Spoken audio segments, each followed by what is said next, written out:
Morning to every one. இன்னைக்கு நம்ம பார்க்க போற தலைப்பு துல்லியம் ஹோமியோபதியில் அவசியம். இந்த தலைப்பு எடுத்துவதற்கு காரணம் இந்த சிமிலியா அப்படிங்கிற வார்த்தை இருக்கு இல்லையா, சிமிலியா சிமிலிபஸ் கியூரண்டர், ஒத்தவை ஒத்தவையை குணப்படுத்தும். ஒத்தவை அப்படிங்கிறது எப்படின்னா அது போல, அது போலன்னு அர்த்தம். அப்ப நம்ம மனசுல என்னன்னா சிம்டம் அது போல இருந்தா போதும், அது போல இருந்தா போதும், கொஞ்சம் சிமிலரா இருந்தா போதும் அப்படின்னு ஒரு கருத்து நமக்குள்ள வர ஆரம்பிச்சது. ஆனா ஹோமியோபதியில் அப்படி நடக்கிறது இல்லை. விதி என்னன்னா ஒத்தவை, அது போல, நம்மளை போல பிரபஞ்சத்தில் வேற ஒரு பொருள் அப்படிதான் அதுக்கு அர்த்தம். அதை தான் நம்ம மருந்தா கொடுக்க போறோம். ஆனா இந்த அது போல ஒரு பொருள்ங்கிறது எப்படி இருக்கணும்னா எக்ஸாக்டா மேட்ச் ஆகும். நம்மள மாதிரியே ஒருத்தர் அப்படின்னு இல்லை, இங்க நம்மளை போல இன்னொருத்தர் அப்படிங்கிறது தான் அதனுடைய அர்த்தம். அதை நல்லா புரிஞ்சுக்கணும். அப்படி இருக்கும்போது குத்து மதிப்பா உத்தேசமாக நாம பேஷண்ட் லாங்குவேஜா ஹோமியோபதிக் லாங்குவேஜா கன்வெர்ட் பண்ணக்கூடாது, எக்ஸாக்டா பண்ணணும். அது சிம்டமா இருந்தாலும் சரி, தீமேட்டிக்கா இருந்தாலும் சரி, இல்ல எந்த வடிவத்துல நீங்க எடுத்தாலும் சரி, அது கரெக்டா எக்ஸாக்டா மேட்ச் ஆகணும். அப்படி ஆகலைன்னா நலமாகிறது அவ்வளவு எளிதாக இருக்காது. அதனாலதான் துல்லியம் ஹோமியோபதியில் அவசியம் அப்படிங்கிறது. இந்த சமீபத்துல பார்த்த கேஸுகள், சில அனுபவங்களை தொகுத்து உங்கள்கிட்ட பகிர்ந்துக்கலாம்னு நினைக்கிறேன். அதுல ஒரு கேஸ், இவருக்கு எப்படின்னா வந்து உட்கார்றாரு. அவரு ரிட்டையர்ட் பர்சன், டிரைவரா இருந்தவர். அந்த டிரைவருக்கு ஏற்ற உருவ தோற்றம், முகம் எல்லாமே இருக்கு. கொஞ்சம் இருக்கிற முகம் இருக்கு. அவர்கிட்ட நம்ம எந்த சிம்டமும் கேட்க முடியாது. அதுதான் இருக்கிற சாபக்கேடு. உங்க வாழ்க்கையை பத்தி கேளுங்கன்னு சொல்லிட்டா பெரிய சிக்கல். சொல்லவே மாட்டாரு, ஒண்ணும் இல்லைங்க அப்படின்றாரு. அந்த மாதிரி நபர்கிட்ட நீங்க எதுவுமே கேட்கவும் முடியாது, நோயை தவிர வேற எதுவும் கேட்க முடியாது. அப்ப நம்மளுடைய பங்களிப்பு கொஞ்சம் அதிகமா இருக்கும். அவர்கிட்ட கேட்டேன், என்னங்க பிரச்சனை அப்படின்னு கேட்டேன். ஒவ்வொரு ஒரு மணிக்கும் ஒரு தடவை சிறுநீர் கழிக்க வேண்டியதா இருக்கு, யூரின் பாஸ் பண்ண வேண்டியதா இருக்கு அப்படின்னு சொல்றாரு. நைட்டுமா அப்படின்னா, நைட்டு ரொம்ப பெரிய தொல்லை சார், தூக்கமே வர மாட்டேங்குது. நைட்டும் அப்படிதானான்னு கேட்டா அவருக்கு பதில் என்ன இருக்கும், நைட்டு 1 மணி நேரத்துக்கு ஒரு தடவையா இல்ல கொஞ்சம் கூடுதலா அப்படின்னு பதில் சொல்வதற்கு பதிலா, தூக்கவே வர மாட்டேங்குது சார், 1 மணி நேரத்துக்கு ஒரு தடவை எந்திரிக்க வேண்டியதா இருக்கு. இப்ப அவரோட ஸ்டேட்மெண்ட் என்னவா இருக்குன்னா, ஒவ்வொரு மணி நேரத்துக்கும் ஒரு தடவை யூரின் பாஸ் பண்ண வேண்டியதா இருக்கு. எக்ஸாக்டா 1 மணி நேரமா அப்படின்னு கேட்டேன். 1 to 1.5 வச்சுக்கோங்களேன். ஆனா நம்ம பாத்ரூம் போறதுக்குள்ள நம்ம துணி எல்லாம் பற்றுது. கரெக்டா அந்த 1 மணி நேரத்துக்கு ஒரு தடவை போயிட்டாதான் சரி. ஒரு கொஞ்சம் டிலே ஆயிடுச்சுன்னா கொஞ்சம் சிக்கலாயிருது. இவ்வளவுதான். உடனே அவங்க கூட வந்த பெண் வந்து ஸ்கேன் ரிப்போர்ட்டை கொடுக்குறாங்க. அதுல ப்ரோஸ்டேட் என்லார்ஜ்மெண்ட் என்று இருக்கு, பினைன் ப்ரோஸ்டேட் என்லார்ஜ்மெண்ட். அப்ப frequent urination associated with benign prostate enlargement. இதுதான். Passes urine every hour. இது ரொம்ப முக்கியமானது. இதை கரெக்டா மேட்ச் பண்ணீங்கன்னா ஒரு மருந்து வரும், அந்த மருந்து கொடுத்தீங்கன்னா சரியாகும். அப்படி நீங்க ரூப்ரிக் எடுக்கணும். அப்படி எடுக்கும் போது இன்வாலண்டரி யூரினேஷன் எடுத்தாச்சு, ஃபார் எவ்ரி 1 hour எடுத்தாச்சு, ப்ரோஸ்டேட் என்லார்ஜ்மெண்ட் எடுத்தாச்சு. இந்த 3 கம்பைன் பண்ணி பார்த்தா ஒரு மருந்து வருது, தூஜா. தூஜா கொடுத்துடலாமா? தூஜா நீங்க கொடுத்துருக்கீங்களா? ப்ரோஸ்டேட் என்லார்ஜ்மெண்ட்னா என்ன பண்ணுவீங்க? டெல் கேமரா, கோடியம், பேரட்டா கார்பு, கல்கேரியா கார்பு, இந்த மாதிரி மருந்துகள், நமக்கு தெரிஞ்ச மருந்துகள் எல்லாம் கொடுத்து பார்ப்போம், எல்லாமே ஃபெயிலியர் ஆயிரும். தூஜா வந்து 3rd கிரேட் இல்லாட்டி 2nd கிரேட்ல தான் இருக்கும். ஸ்வெல்லிங் ஆஃப் ப்ரோஸ்டேட் என்லார்ஜ்மெண்ட்ல 2nd கிரேட் இல்லாட்டி 3rd கிரேட்ல தான் இருக்கும். நாம அதிகமா அதை பயன்படுத்த மாட்டோம் தூஜாவை. ஆனா தூஜா இந்த இடத்துல எப்படி பயன்படுதுன்னா, அந்த எவ்ரி 1 hour அப்படிங்கிறது தான் முக்கியமானது. Associated with prostate enlargement, frequent urination. உடனே கொடுத்துடக்கூடாது, கன்ஃபார்ம் பண்ணிக்கணும். அவர்கிட்ட அடுத்த கேள்வி என்ன கேட்டேன்னா, டெக்னிக்கலா அப்டிராக்டா கேட்கணும், ஆனா கன்ஃபர்மேட்டரி சிம்டமா இருக்கணும், அது யூனிவர்சலாவும் இருக்கணும். அதான் ரொம்ப முக்கியம். உங்களுக்கு என்ன கலர் பிடிக்கும் அப்படின்னு கேட்டேன். அவர் அப்படி பார்த்தாரு, மேலையும் கீழையும் பார்த்தாரு. இது சிறுநீரை பத்தி கேட்டாருன்னா பரவாயில்ல, சிறுநீர் என்ன கலர்னு, இவர் பொதுவா என்ன கலர்னு கேட்கிறாரு அப்படின்னு அவரே ஆச்சரியமா என்னைய பார்த்து, சடனா எப்பயுமே பதில் சொல்லாத முகமே, பதில் சொல்ல முடியாத ஒரு முகம், அந்த முகத்தினுடைய தோற்றத்தை கொண்ட அந்த மனிதர் வாயிலிருந்து டக்குன்னு வருது, கிரீன் கலர் அப்படின்ற, பச்சை கலர் அப்படிங்கிற. ஏன்னா தூஜாக்கு கிரீன் கலர் தான் பிடிக்கும். இது ஒரு கன்ஃபர்மேட்டரி சிம்டம். தைரியமாக எடுத்து கொடுத்தாச்சு. கொடுத்துட்டு அடுத்த நாள் ஃபோன் பண்ணுங்கன்னு சொன்னேன். ஒரு நாள் ஃபுல்லா ஃபோன் பண்ணல, அடுத்த நாள் காலையில ஃபோன் பண்றாரு. சார் பகல்ல அப்படியே தான் சார் இருக்கு, ஆனா நைட்டு குறைஞ்சு போச்சு சார். நைட்டு 3 தடவை 4 தடவை தான் எந்திரிச்சேன், ஆனா பகல்ல அதே மாதிரி 1 மணி நேரத்துக்கு ஒரு தடவை. சரி, ரைட்டு, நீங்க கொஞ்சம் குறைஞ்ச மாதிரி இருக்கு, அந்த டெய்லி மாத்திரை மட்டும் சாப்பிடுங்க, அந்த ஒரு மாத்திரை விட்டுருங்க அப்படின்னு. அடுத்த நாள் என்கிட்ட ஃபோன் பண்றாரு. இப்ப நைட்டு ஒரு தடவை தான் போச்சு, ஆனா பகல்ல மொத்தமே 4-5 தடவை தான் போயிருக்கு. மழை காலத்துல கொஞ்சம் கூடுதலா போகணும்ல சார், ஆனா 4-5 தடவை தான் போயிருக்கு அப்படின்னாரு. சரின்னு ஒரு நாள் கூட வெயிட் பண்ணி பார்த்துட்டு சொல்லுங்க அப்படின்னு. அடுத்த நாள் போனேன். சார் திருப்திகரமா இருக்கு சார்.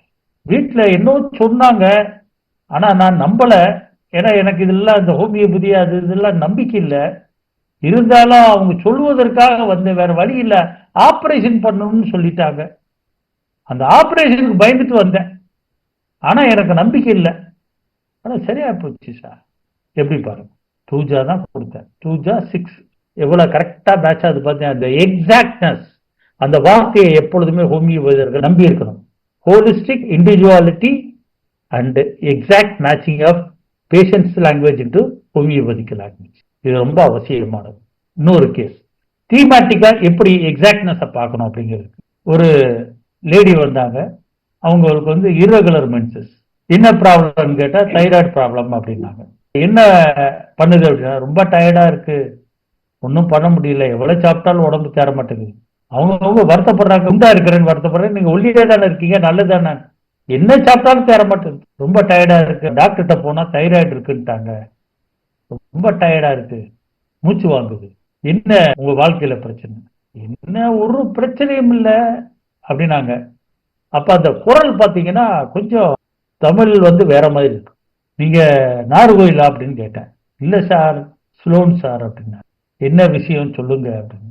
இல்ல, எங்க அம்மா அப்பா எல்லாருமே, அண்ணன் நானு 4 பேரும் இங்க வந்துட்டோம்.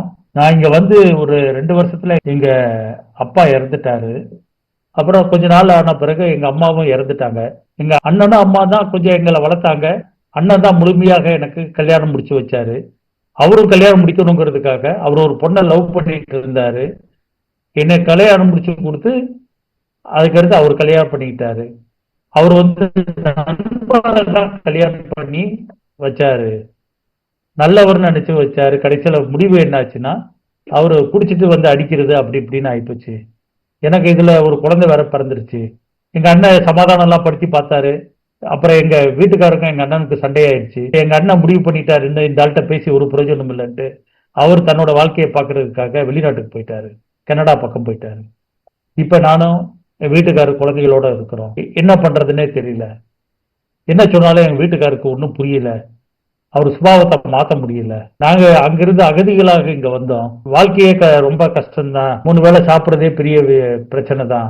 அதோட நாங்க வந்து இங்க இருந்து ஏதோ வாழ்ந்தோம். கடைசியில கல்யாணம் முடிச்சு சந்தோஷமா இருக்கலாம்னு பார்த்தா இங்க நிலைமை என்னன்னா, அவர் என்னை ஒரு மனைவியாவே மதிக்கல. மனுஷியா மதிக்கலன்னு வார்த்தை வரல, மனைவியா மதிக்கல. என்ன பண்றாருன்னா, என்னை ஒரு ஆளாவே பொருட்படுத்த மாட்டேங்கிறாரு. இதுதான் பிரச்சனை அப்படின்னு சொல்லி முடிச்சாரு. இப்ப இந்த கேஸ்ல 2 இஷ்யூ வருது. ஒன்னு ஹஸ்பண்ட் ஒய்ஃபுக்கு சண்டை, இன்னொன்னு அகதி. எல்லாமே இந்த 3 வேலை வயிற்றுக்காக தான் வாழ வேண்டியதா இருக்கு. அப்புறம் குழந்தை வேற பிறந்துச்சு, குழந்தையும் பார்க்க வேண்டியதா இருக்கு. இப்ப இந்த கேஸ்ல 2 இஷ்யூ இருக்கு. ஒண்ணு வந்து கணவன் மனைவிக்குள்ள சண்டை, 2வது தான் அகதிங்கிற உணர்வு. இந்த 2ஐயும் மேட்ச் பண்ணலன்னா இந்த கேஸை வந்து குணப்படுத்த முடியாது. இந்த 2ஐயும் மேட்ச் பண்றது என்னன்னா, ஹஸ்பண்ட் ஒய்ஃபுக்குள்ள இருக்கிற அந்த ஈகோ ஸ்ட்ரகிள். என்னைய ஒரு மனைவியாவே அவர் கருதல, ஒரு ஆளாகவே மதிக்கல, அப்படி அந்த மதிப்பு இருக்கு பாருங்க, அது சல்பர் இண்டிகேட் பண்ணுது. நீங்க சல்பர் கொடுத்தீங்கன்னா தைராய்டு ப்ரொஃபைல் வந்து நார்மல் ஆகாது. இங்க நாளுக்கு நாள் ஒல்லியாயிட்டு வரேன்னு சொல்றாங்க, எவ்வளவு சாப்பிட்டாலும் குண்டாக மாட்டேன்னு சொல்றாங்க, அகதின்னு சொல்றாங்க. இது எல்லாம் மேட்ச் பண்ணீங்கன்னா அயோடு, சல்பர் அயோட சேர்த்து 30ல கொடுத்தேன். ஃபர்ஸ்ட் 2 மாசம் கழிச்சு பீரியட் வர ஆரம்பிச்சது. பீரியட் நார்மல் ஆச்சு. அப்புறம் அப்படியே கொஞ்சம் கொஞ்சமா தைராய்டு வந்து மாசத்துக்கு ஒரு தடவை மொத்தம் ஒரு 4 மாசம் கொடுத்துருப்பேன். பீரியட் நார்மல் ஆச்சு. அப்புறம் வந்து அந்த தைராய்டு ப்ரொஃபைலும் நார்மல் ஆச்சு. கொஞ்சம் ஆள் வந்து பார்க்கறதுக்கு நல்லா இருக்கு. அந்த வீக்னஸ், அந்த வீசிங் ப்ராப்ளம், அதாவது ரெஸ்பிரேட்டரி டிஸ்ட்ரெஸ், வீசிங் சொல்ல முடியாது, ரெஸ்பிரேட்டரி டிஸ்ட்ரெஸ், அதுவும் குறைய ஆரம்பிச்சிருச்சு. இப்போ ஆள் கொஞ்சம் நல்லா இருக்காங்க. இப்போ அவங்ககிட்ட இம்ப்ரூவ்மெண்ட் காணப்படுது. ஒரு 4 டோஸ் சல்ஃபர் அயோடில் ஒரு பெரிய மாற்றம் வந்தது. இதுல பாருங்க, கரெக்டா இந்த எக்ஸாக்ட்னஸ் ஆஃப் த தீம், இவங்க வாழ்க்கையும் அந்த ஹோமியோபதியினுடைய தீமேட்டிக் அண்டர்ஸ்டாண்டிங்கும் மேட்ச் ஆகணும். அப்படி மேட்ச் ஆனாதான் அது குணமாகும். அடுத்து ஒரு அக்யூட் கேஸ் பார்ப்போம். இவர் என்கிட்ட பிஸ்டுலாக்காக வைத்தியத்துக்கு வந்தார். பிஸ்டுலாக்கு அவருக்கு சல்ஃபர் மற்ற மருந்துகள்லாம் கொடுத்து அவர் நல்லா நார்மல் ஆயிட்டாரு. அப்புறம் ஸ்கால்ப்ல ஒரு வகையான கட்டி மாதிரி வரும். அது எப்படின்னா டேண்ட்ரஃப் கட்டியா ஃபார்ம் ஆன எப்படி இருக்கும் அந்த மாதிரி இருக்கும், அரிக்கும். அது ரொம்ப வருஷமா அவருக்கு இருக்கு. அதை போகணும்னு சொல்றாரு. இருக்கிறதுல கஷ்டம் தான், போகவே போகாது.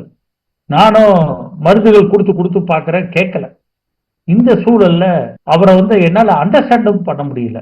அவருக்கு இஷ்யூ எப்படின்னா, அவங்க ஃபாதர் ஒரு டாமினேட்டிங் ஃபிகராக நினைக்கிறாரு, ஒரு லவ் ஃபெயிலியர். இது 2 தான் இருக்கு. ஒன்னு நேற்றமூர் கதை, இன்னொன்னு கல்கேரியா கதை, கார்போனிக் கதை. இந்த 2ஐயும் கொடுத்து பார்த்தாச்சு, தலையில இருக்க அந்த பிரச்சனை தீரல. ஆனா பிஸ்டுலா சரியாயிடுச்சு. அவர் ரயில்வே எக்ஸாம், பேங்க் எக்ஸாம் இதுக்கெல்லாம் ப்ரிப்பேர் பண்ணிட்டு இருக்காரு. அப்ப அவர்கிட்ட சில விஷயங்கள் கேட்போமே அப்படின்னு சொல்லிட்டு போற போக்கில் கேட்ட கேள்வி, எப்படி சாப்பிடுறது? ஐயோ, ஒரு நிமிஷத்துல சாப்பிட்டுருவோம் சார் அப்படின்னாரு. சரி, நமக்கு ஏத்தாப்புல அவர் பேசுறாரு அப்படின்னு சொல்லிட்டு அப்புறம் அவர்கிட்ட கேட்டேன் நான், இப்படி சூடான சாப்பாடு பிடிக்குமா? சூடான சாப்பாடு தான் சார் பிடிக்கும். அது ரொம்ப ஸ்ட்ரிக்ட் ஆபீசர் மாதிரி சொல்றாரு. ஸ்வீட் ரொம்ப பிடிக்கும். இதெல்லாம் கணக்கில் வச்சுட்டு இந்த லைக்கோபோடியத்தினுடைய அந்த கீனோட் சிம்டம் எல்லாம் டேலி ஆகுது, மற்றபடி தீம் எல்லாம் டேலி ஆகல. அதுல ailments from domination of father அப்படிங்கிறது மட்டும் டேலி ஆகும். மற்றபடி அந்த லைக்கோபோடியத்துல பெரிய ஆள் ஆகணும், அதுக்காக உழைக்கணும், இல்லைன்னா சுத்தி இருக்கவங்க நம்ம மதிக்க மாட்டோம், அதெல்லாம் டேலி ஆகல. ஆனா மற்ற எல்லா சிம்டமும் டேலி ஆகுது. அப்ப லைக்கோபோடியம் கொடுத்தோன்னா தலையில இருக்க பிரச்சனை எல்லாம் சால்வ் ஆயிடுச்சு. திடீர்னு ஒரு நாள் வராரு, அவருக்கு திடீர்னு மூச்சு வாங்க ஆரம்பிக்குது, ஏதோ ஒரு பிரீத்திங் டிஃபிகல்ட்டி வர ஆரம்பிச்சிருச்சு. அதுக்கிட்ட வர ஆரம்பிச்சாரு. என்ன சார் இப்பதான் எல்லாமே சரியாயிட்டு வருதுன்னு பார்த்தா இப்படி வருது, ஒரு சமயம் நான் கொடுத்த அந்த டேண்ட்ரஃப் கொடுத்தது சப்ரஸ் ஆயிடுச்சா, ஏன் இப்படி வருதுன்னு தெரியல சார், எதனால வருதுன்னு தெரியல, மழை ரொம்ப அதிகம் அதனால வந்திருக்குமோ அப்படின்னு சொன்னாரு. இங்க என்ன பண்ணுது உங்களுக்கு அப்படின்னா, இந்த இடத்துல லாக் ஆயிருது அப்படின்னாரு. சரி, மழையில் லாக் அப்படின்னு சொல்லிட்டு ரெஸ்டாக்ஸ் கொடுக்குறேன், அதுவும் வேலை செய்யணும். காலையில கொடுத்தோம்னா 8 மணிக்கு ஈவினிங் போன் பண்றாரு, சார் சரியாகல. சார் இப்பதான் நான் மருந்து கொடுத்தா, நாளைக்கு கூப்பிடுங்க சார். நீங்க மருந்து கொடுத்தா உடனே வேலை செய்யுது சார், ஆனா இது வேலை செய்யல சார் அப்படின்னு சொன்னாங்க. அப்பதான் நான் புரிஞ்சுக்கிட்டேன், நாம இன்னும் கொஞ்சம் துல்லியமா போயிருக்கணும். இந்த லாக்கு ரெயின் அப்படின்னு முன்முடிவு எடுத்துக்கிட்டோம், எடுத்ததுனால ரெஸ்டாக்ஸ் கொடுத்துட்டோம். நாம அவர்கிட்ட இப்ப நீங்க என்ன செய்றீங்கன்னு கேட்டேன். உட்கார்ந்துருக்கு சார், அப்படியே முன்னாடி குனிங்க அப்படின்னு. முன்னாடி குனிஞ்சாரு. இப்ப மூச்சு எப்படி இருக்கு அப்படின்னு. மூச்சு கொஞ்சம் ஃப்ரீயா வாங்க முடியுது சார், இப்ப ஃப்ரீயா இருக்கு அப்படின்னாரு. அப்படியே இருங்க அப்படின்ட்டு காலி கார்ப்னு எழுதிக்கிங்க, 6C போய் கடையில வாங்கிக்கிங்க, வாங்கி ஒரு மாத்திரை போட்டு நான் கூப்பிடுங்க அப்படின்னு போட்டாரு. அடுத்த நாள் கூப்பிடாரு, சரியாயிடுச்சு அப்படின்னு. அப்ப எக்ஸாக்ட்னஸ் ரொம்ப முக்கியம். நீங்களா ஒரு எக்ஸாக்ட்னஸ் உருவாக்கி கூடாது இங்க. ஏன்னா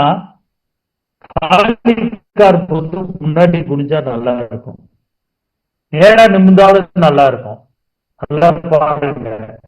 ஆனா இவர் கேஸ்ல என்ன பண்ணிட்டான்னா, ரெஸ்டாக்ஸ் நேரா நின்னாதான் நல்லா இருக்கும், நேரா உட்கார்ந்தாதான்.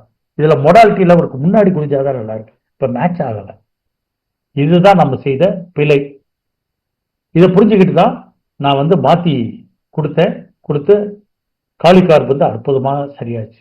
அப்ப எக்ஸாக்ட் மேட்சிங் ஆஃப் மொடாலிட்டி மற்ற சிம்டம் எல்லாம் அவசியம் அப்படிங்கிறத நம்ம பார்க்கணும். அப்போ ஒரு கேஸ் எடுத்தீங்கன்னா கம்ப்ளீட் கேஸா இருக்கும். சும்மா போற போக்கில் நம்ம எடுத்துடக்கூடாது. நாமளே முன்முடிவு எடுத்து அது சரி பண்ணிடலாம், பழைய எக்ஸ்பீரியன்ஸ் இருக்கு அப்படின்னு எடுத்துடக்கூடாது. எடுக்காம பாத்தீங்கன்னா இது கரெக்டா இருக்கும். இது இன்னொரு ஷார்ட் கேஸ். அசாம்ல இருந்து ஒரு பேஷண்ட் வந்திருந்தாரு. அவர் ஹீஸ் ஃப்ரம் தமிழ்நாடு தான். அங்க அசாம்ல வேலை பார்த்துட்டு இருக்காரு. அங்க அவருக்கு சில ப்ராப்ளங்கள், அங்க சரியான மருத்துவ வசதி இல்லாதனால இங்க தமிழ்நாட்டுக்கு வந்துட்டாரு. இங்க அப்போலோல போய் காட்டியிருக்காங்க, அப்போலோல போய் பார்த்துருக்காங்க. பார்த்துருக்கும் போது அவருக்கு ஹார்ட் பர்ன் தான், நெஞ்சு எரிச்சல், அது ரீகர்ஜிடேஷன் இருக்கு, அவருக்கு வந்து அது வந்துட்டாவே என்ன ஆகுதுன்னா ஒரு வகையான டிஸ்கம்ஃபர்ட் அதிகமாகி ரொம்ப கஷ்டப்பட ஆரம்பிக்கிறார். மூச்சு விடுறதுலயும் சிரமம் வருது, ஏகப்பட்ட சிக்கல்கள் வருது. டாக்டர்கிட்ட போறாங்க. அப்போலோல எல்லா டெஸ்டும் எடுத்தாச்சு, எக்கோ கார்டியோகிராம் வரைக்கும் எடுத்தாச்சு. எல்லாத்துலயும் பார்த்துட்டு கடைசியில ஈசோஃபேகல்ல சிக்கல் இருக்கு அப்படின்னு சொல்லிட்டாங்க. அது இல்லாம கொஞ்சம் இன்டெஸ்டைன்லாம் கொஞ்சம் லூஸ் ஆகி கிடக்குது அப்படின்னு சொல்லியிருக்காங்க. அதனால உங்களுக்கு வந்து இந்த ஆசிட் ரிஃப்ளெக்ஸ் வந்து அதிகமாகி இந்த மாதிரியான டிஸ்கம்ஃபர்ட் கொடுக்குது. நாங்க மருந்து கொடுக்குறோம் சாப்பிடுங்க அப்படின்ட்டு இருக்காங்க. மருந்து கொடுத்து பார்த்துருக்காங்க, கேட்கவே இல்லை. ஒரு 5% கேட்டிருந்தா கூட அவர் சந்தோஷப்பட்டிருப்பாரு. கேட்பதற்கான வாய்ப்பு இல்லாம போயிடுச்சு. அப்புறம் லோக்கல்ல சித்தா ஆயுர்வேதம் அதெல்லாம் பார்த்திருக்காரு. அதுலயும் எஃபெக்டிவா இல்லாதனால அவரு என்னைய பார்க்க வந்தார். அவர்கிட்ட டீட்டெயில் கேட்டேன். கேட்டபோது அவர் நில குலைஞ்சு போயிருந்தார். ரொம்ப பயம் வந்துருச்சு அவர். அந்த வீட்டுக்காரம்மா வந்து அவரை ரொம்ப சங்கடப்படுறாருங்க, அவரால் இருக்க முடியல, என்ன அப்படின்னு கேட்டேன். நைட்டு படுத்துட்டு இருக்கும்போது திடீர்னு இந்த ஆசிட் ரிஃப்ளெக்ஸ் அதிகமாகி ஹார்ட் பர்ன் வந்துருச்சுன்னா நேரா போய் எந்திரிச்சு நின்று ஜன்னல் அப்படி பிடிச்சுக்கிறாரு, பிடிச்சிட்டு இப்படியே நின்னுக்கிறாரு. இருந்தாதான் அவருக்கு நல்லா இருக்கு அப்படின்னு சொல்றாரு. இப்ப இந்த கேஸை எப்படி பார்த்தா சரியா இருக்கும்? நான் குறிப்பாக நெஞ்சு எரிச்சல்னா நான் கொடுக்குற மருந்து வந்து சல்பர் 3x கொடுப்பேன். கொடுத்தா ஒரு 80% ஆஃப் கேசஸ் சரியாயிடும். மீதி 20%க்கு நக்ஸ்வாமிகா இல்லாட்டினா ஆர்சனிக் ஆல்பம். ஆர்சனிக் ஆல்பம் ரொம்ப ப்ரிஃபர் பண்ணுவேன். அப்படி இல்லைன்னா நக்ஸ்வாமிகா கொடுப்பேன். இந்த 3 மருந்துல எல்லாமே சரியாயிடும். வேற எந்த மருந்தையும் நான் யோசிக்கிறது இல்லை. இதுவரைக்கும் என்னோட பிராக்டிஸ்ல இந்த 3 மருந்து தான் நான் கொடுத்துருக்கேன். என்னோட சக்சஸ் ரேட் நல்லா இருக்கு. அப்ப இந்த கேஸ்ல வந்து மொடாலிட்டி என்னன்னு பார்க்கணும். ஆசிட் ரிஃப்ளெக்ஸ் இருக்கு, சாப்பிட்டா அதிகமாயிருது, 2 hours கழிச்சு அதிகமாயிருது. ஈட்டிங் ஆஃப்டர் தான் ஆசிட் ரிஃப்ளெக்ஸ். அப்ப நான் என்ன பண்ணேன்னா காட்டக் ரெப்பர்ட்டில போய் ஹார்ட் பர்ன், ஈட்டிங் அக்ரவேஷன்ல போய் பார்க்கிறேன். ஒரு மருந்து இருக்கு. நான் எப்ப இந்த 3 மருந்து இருக்கு இல்லையா, சல்பர், ஆர்சனிக் ஆல்பம், நக்ஸ்வாமிகா, இதுல 3 மருந்து இருக்கு. அதுல ஆர்சால்பு இருக்கு. நான் உடனே ஆர்சால்பு கொடுத்துடலாமா? கொடுக்க கூடாது, கேட்கணும். என்ன செஞ்சா உங்களுக்கு கொஞ்சம் பெட்டரா இருக்குன்னு. அது வரும்போது அவர் வந்து ஜன்னல்ல இப்படி கையை பிடிச்சி அப்படி நின்னுக்குவாரு, இப்படி இப்படி பிடிச்சி இப்படி நின்னுக்குவாரு அப்படின்னு சொன்னாங்க. ஆனா படுக்க விடாது. அப்படி இருந்தாதான் அவருக்கு அது நல்லாவும் இருக்கு. இந்த பிரீத்திங் டிஸ்ட்ரெஸ், அதாவது அந்த டிஃபிகல்ட்டி இருக்கு பாருங்க, அதுவும் குறைஞ்சிருது. அப்ப அடுத்த கேள்வி என்ன கேட்கணும் உங்களுக்கு? பச்சை தண்ணி குடிச்சா நல்லா இருக்கா, சுட தண்ணி குடிச்சா நல்லா? சுட தண்ணி தான் குடிப்பேன், சிப்பை சிப்பா குடிச்சா ரொம்ப நல்லா இருக்கு அப்படின்னு மெதுவா நிதானமா நிறுத்தி நிறுத்தி குடிச்சா நல்லா இருக்கு அவர் சொன்ன வார்த்தை. அப்ப என்ன மருந்து வந்துடும்? இந்த 3ல சுட தண்ணி விருப்பம் உள்ள மருந்து நக்ஸ்வாமிக்காவும் ஆர்சனிக் ஆல்பம். ஆனா ஈட்டிங் ஆஃப்டர்ல ஆர்சால்பு இருக்கு. அதே மாதிரி சுடுதண்ணி பட்டா நல்லா இருக்கிறதுலயே ஆர்சால்பு இருக்கு. ஆசிட் ரிஃப்ளெக்ஸுக்கு ரொம்ப முக்கியமான மருந்து. அப்ப நான் அவர் கொடுக்க வேண்டிய மருந்து ஆர்சனிக் ஆல்பம். இவருடைய நிலை என்ன ஆச்சுன்னா அசாமுக்கு வேலைக்கே போக வேண்டாம்னு ஒரு முடிவுக்கு போயிட்டார்.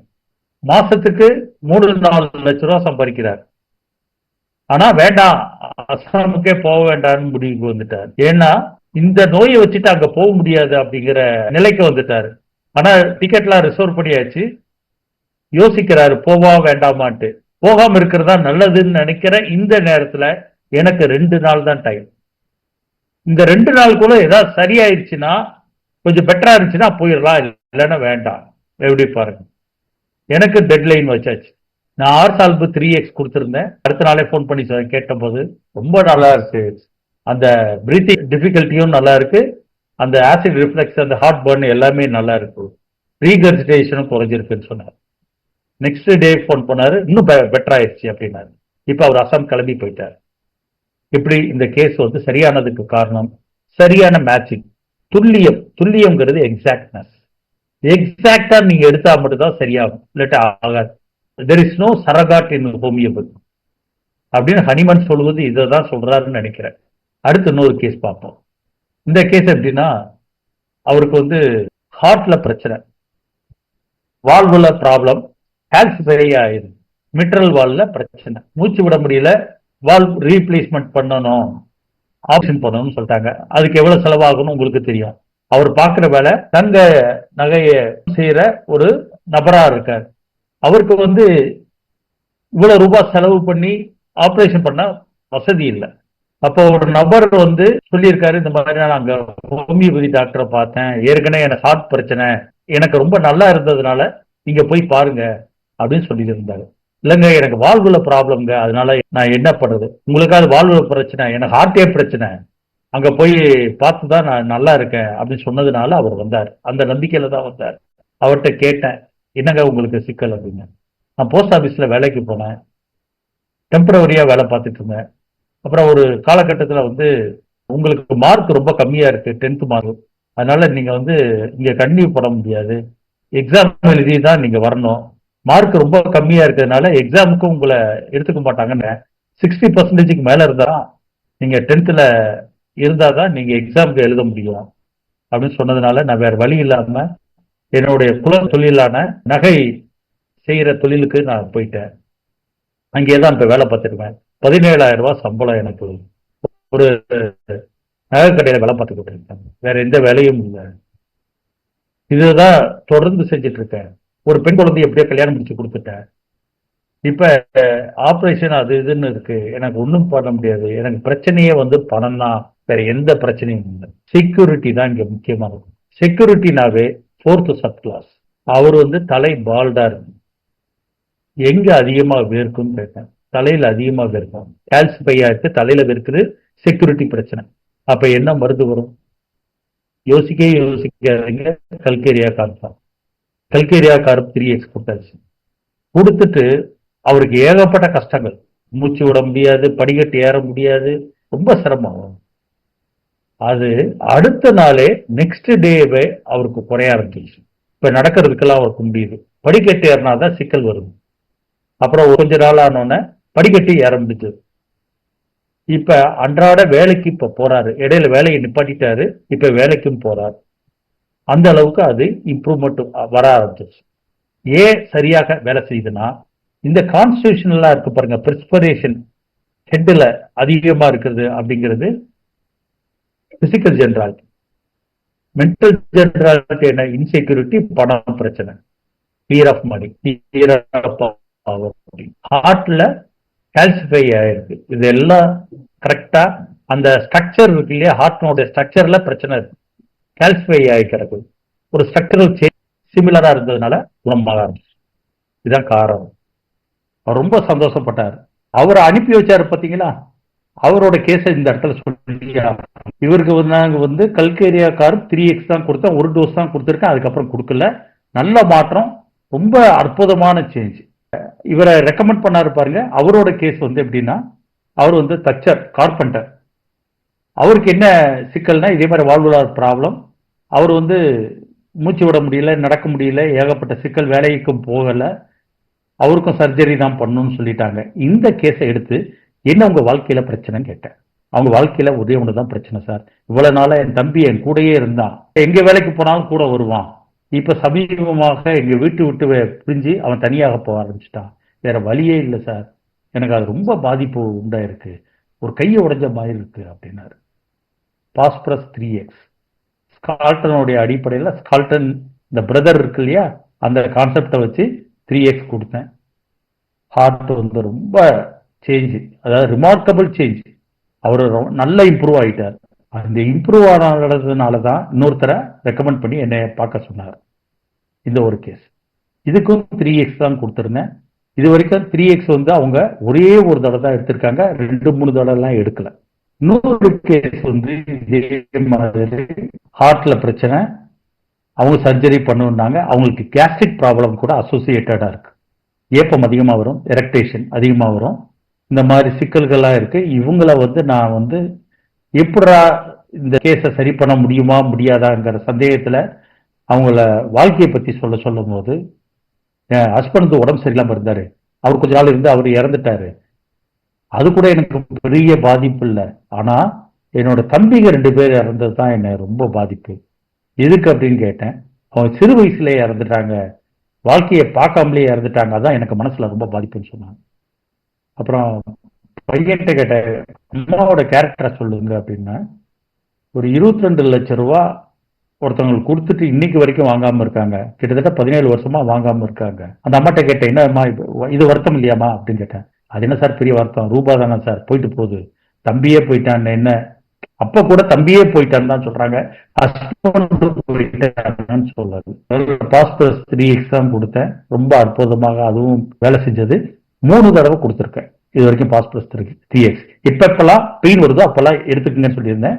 என்னை கேட்காம ஒரு தடவை எடுத்திருக்காங்க. அதுக்கப்புறம் நான் ஒரு தடவை என்கிட்ட கேட்டுட்டு எடுத்தாங்க. நான் எடுக்க சொன்னேன், எடுத்து கொஞ்ச நேரத்துல அந்த வலி போயிருது.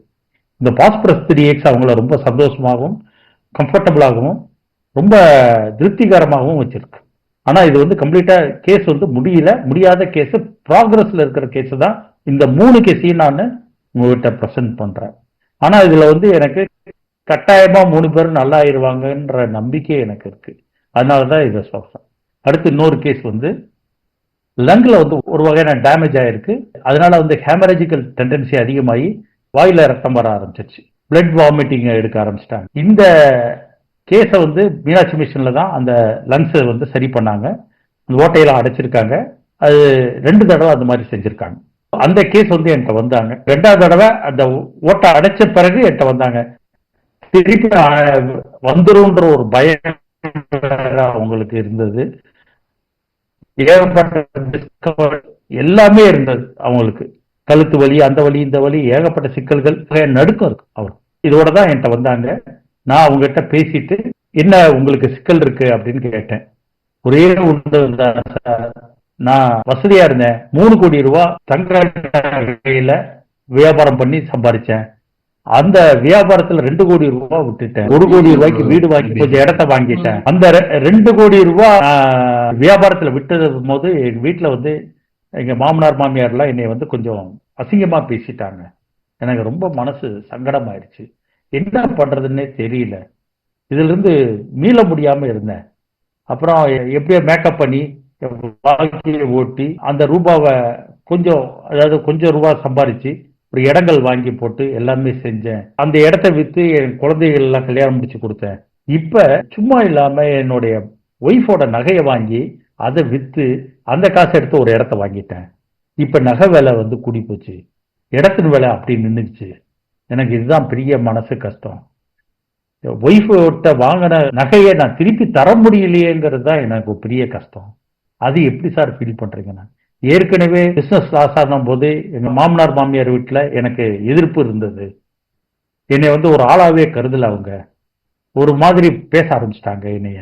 இப்ப இந்த நகையை நான் திருப்பி கொடுக்காதது என் ஒய்ஃப் சொல்லிட்டாங்க, அதெல்லாம் ஒண்ணும் இல்லை, நீங்க பெருசா எடுத்துக்காங்க, அதான் இடத்துல தானே போட்டிருக்கீங்க, பரவாயில்ல. இப்ப இந்த கேஸ் வந்து நான் அவருக்கு கொடுத்த மருந்து வந்து ஸ்டாபிசாக்கரியா 3x தான் கொடுத்தேன். ஒரு தடவை தான் கொடுத்துருக்கேன். இது வரைக்கும் 1 மாசத்துக்கு மேல இருக்கும். பிளட் வாமிட்டிங் வரல, அந்த டிஸ்கம்ஃபர்ட் எல்லாம் குறைஞ்சிருக்கு, எனர்ஜி லெவல் நல்லா இன்க்ரீஸ் ஆயிருக்கு, வேலைக்கு போக முடியுது, 5 மணி நேரம் 6 மணி நேரம் உட்காந்து வேலை செய்ய முடியுது கடையில உட்காந்து. அந்த அளவுக்கு இம்ப்ரூவ் ஆகி இருக்கிறார். இப்ப இதுக்கு எல்லாத்துக்கும் அடிப்படை காரணம் என்னன்னா, நீங்க வெறும் சிம்டத்தை பார்த்தா மட்டும் பார்த்தாது, தீமேட்டிக்கா பார்த்தா மட்டும் பார்த்தாது, துல்லியம் ரொம்ப அவசியம். அதுல பேத்தாலஜியும் கவர் ஆச்சுன்னா ரொம்ப சந்தோஷம். இல்லாட்டி பேத்தாலஜிக்கல் சிம்டம் இருக்கு பாருங்க, அதுவும் கவர் ஆனா நல்லது, மொடாலிட்டி கவர் ஆனா நல்லது, எல்லா விஷயங்களும் கவர் ஆகி கரெக்டா எக்ஸாக்ட் மேட்சிங் வந்தாதான் இது சரியாகும். அதனாலதான் ஹோமியோபதியில துல்லியம் அவசியம்ங்கிற இந்த தலைப்படுத்தி நான் பேசியிருக்கேன். Thanks sir.